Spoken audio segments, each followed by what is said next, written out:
Hello everyone, it's me again, Steedoj here, back to more Dragon Ball Sparking Zero, and this time we actually got a big update on the character roster from the producer of Dragon Ball Sparking Zero, Jun Furutarni, and actually this comes from Bandai Namco themselves, so this is 100% confirmed information. This is the facts. First, let's go over what's in this interview before we eventually reach the major point, which is the character roster update. Seeing the excitement on the game since its announcement and being so close to the release now, how do you feel? Again, this is an interview with Jun Furutarni, producer of Dragon Ball Sparking Zero, in case if anyone's wondering.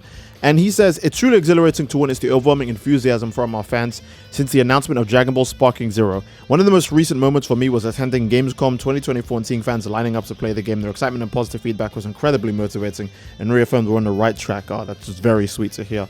We can't wait for everyone to finally get their hands on the game. Ooh, Dragon Ball Sparking Zero is, again, without making too much of a joke, it is a raging blast. And I really can't wait for that game to come out. I want to play it again so goddamn bad. It's so fun. You know, I'll save my fanboying for Sparking Zero for a different video. But man, the game is an actual. If you have doubts about Dragon Ball Sparking Zero and you're a fan of me, I guess, I'm just gonna let you know. I think the game is amazing. Single player, offline, only with a few NPCs and only with a few characters available. It was a blast to just fight enemies offline. The gameplay is just that good. What kind of experience do you hope players will have when they play Dragon Ball Sparking Zero? We want players to feel the thrill of intense battles as their favorite characters from Dragon Ball. Our goal was to create an experience that is both nostalgic and innovative, capturing the essence of the series while introducing fresh, exciting elements. I would say they have done a quite good job at doing that. The game is designed to be immersive with dynamic visuals and fluid gameplay that make you feel every fight feel epic and dramatic. We hope that the real-time effects and graphic explosions will allow you to experience a deeper immersion into the characters. We hope that players will share this excitement and joy with each other. Yeah, I would say the game pretty much nails all of this. It really feels like playing like an end of DBS game, if that makes any sense, right? Like Tenkaichi games felt like playing a DBZ game, but this feels like playing an end of Dragon Ball Super game where the animations are super quick, the explosions are super colorful, sometimes they're even multicolored, there's big smoke effects. You know, the way Ki pushes all the smoke and stuff out of the way. It feels like playing something that, like, towards the end of Dragon Ball Super, like Tournament of Power, Dragon Ball Super Broly, and Dragon Ball Super Superhero. It feels like that. By comparison, I would say Xenoverse 2 felt like playing an early Dragon Ball Super game, where you have the infamous Goku versus Beerus animation, and all the other janky bits that come with it. 3. Are there any details into the game that you could not highlight much in the trailers that you'd like to inform us about? Ooh, okay. While our trailers showcase some exciting aspects of Dragon Ball Sparking Zero, several details we couldn't fully highlight but are equally important to the overall experience. Our exciting detail that we have highlighted much is the variation actions that occur between specific characters. For example, throwing moves Goku performs on Buu is different from the one he uses on characters. Similarly, when Gohan Super Saiyan 2 throws Perfect Cell, a different animation is triggered. These nuanced animations add a layer of realism and excitement to the battles, making each encounter feel unique and true to the Dragon Ball universe. That is very true. I can't wait to see if we'll get any. I'm sure probably the one we'll see the most is probably unique grab between like Jiren and UI Goku or something, because those are characters I imagine are going to get picked all the time. Do you have any advice on how players should compose their teams of characters? Oh, okay. He says absolutely. That's rare. Okay. When it comes to composing your team in Dragon Ball Sparking Zero, there are a few strategies that can enhance your gameplay experience and make battles even more thrilling. First and foremost, a good team balance is key. Characters who are strong in the original works are also strong in the game, but in ranked matches where there is a cost limit, you can't include many of them in your team. However, even characters with relatively low costs have their own unique traits, such as being good at disrupting components or specializing in stealth attacks. By leveraging these traits, you can compete against stronger opponents. Transformations and fusions are indispensable elements for a team match. Before transforming or fusing, the characters have relatively low costs, making them easier to include in your team. If you can successfully execute these moves during a battle, you can dramatically turn the tide, bringing drama and thrills in battles, which is more reminiscent of the dramatic style of Dragon Ball. The beauty of Dragon Ball Sparking Zero lies in the variety and the freedom it gives to players to explore different strategies, try out different characters, test their abilities, and find a combination that best suits your playstyle. I wholeheartedly agree with this. I just uploaded the video where I played as Super Vegito in Dragon Ball Sparking Zero. If you haven't seen it, then, you know, link in the description. But in that video, I'm losing health with Vegeta, and Goku had already taken a lot of damage beforehand. So I just choose to fuse them into Vegito instead. And because I fuse them into Vegito, I can actually take out 2 enemies on the enemy team. And then the last enemy doesn't have enough health to match up to my overall health, and I win due to a timeout. So Dragon Ball Sparking Zero will have many moments like this, where transforming and fusing will be very key when it comes to the victory. And again, stuff like that, that's super dramatic and all that stuff, that fits the nature of Dragon Ball to a T.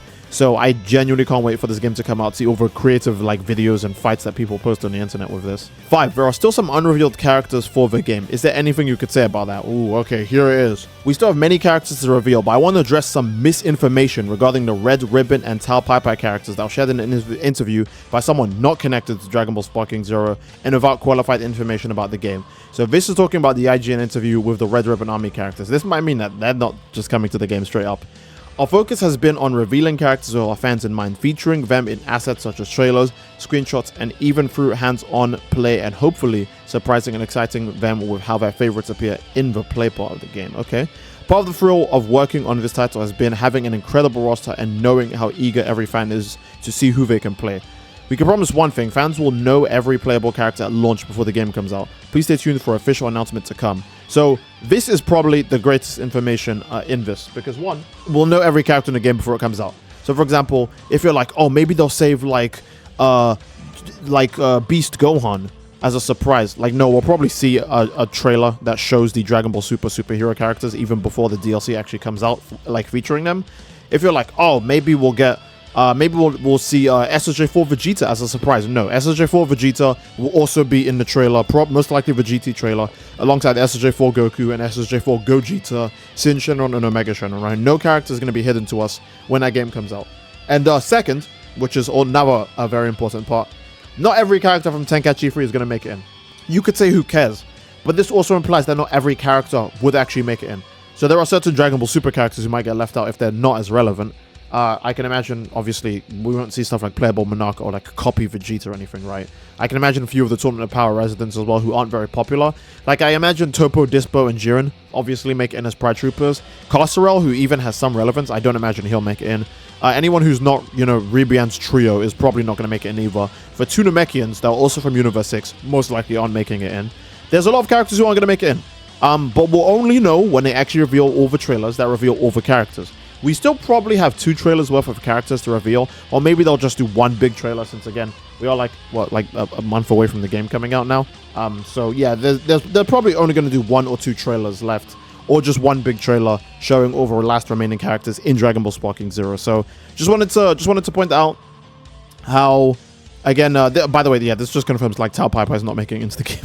Again, let me know what you guys think in general about the overall character situation in Dragon Ball Sparking Zero. How you feel that some characters definitely aren't getting in based on this specific message. But yeah. And 6, anything you would like to say to all the fans waiting for the game. To all the amazing fans eagerly awaiting Dragon Ball Sparking Zero, I want to extend my heartfelt gratitude for your unwavering support and enthusiasm. Your excitement has been a driving force for our team throughout the development process, and we are incredibly grateful for your patience and passion. With the releasing approaching, you will finally get an understanding of the entire roster of characters. So yes, again, more confirmation that we'll see everyone in the game before the game actually comes out. This is something we know many of you have been eagerly anticipating, and we can't wait to share it with you. Each character has been meticulously crafted to ensure they will bring their unique flair and abilities to the game, staying true to the essence of Dragon Ball. Ooh, that makes me really hyped to play characters like here. Thank you once again for your incredible support, and that is again the end of the interview. This is an interview from Bandai Namco. This ain't no IGN or anything. This is Bandai Namco. Doesn't get any more clear cut than this that we are that this is all true. This is all true. This isn't like the IGN interview where they speculated about Tao Pai Pai, and then you know, Jun Furuta comes out now and says no, it's not happening. Tao Pai Pai, that's not real. So yeah, this is all confirmed, and I can't wait to see more about Dragon Ball Sparking Zero. Again, you guys let me know what you think in the comment section down below in general. And again, don't forget to leave a like and subscribe to greatly support the channel. Don't forget to hit the bell as well, because I'm still uploading my Dragon Ball Sparking Zero gameplay from when they allowed me to record it. So again, massive shout out to Bandai Namco, yes again, for letting me play the game early. And you guys can check out all the videos on my channel. But I think that is a solid place to end the video, guys. I do hope you guys all enjoyed the video, and if you enjoyed, then please leave a like in the video. Don't forget to subscribe, as it greatly supports the channel. And leave a comment down below as to what you'd like to see next, fellas. Love you all, hope you enjoyed, and I will see you all next time, people. Take care, and peace.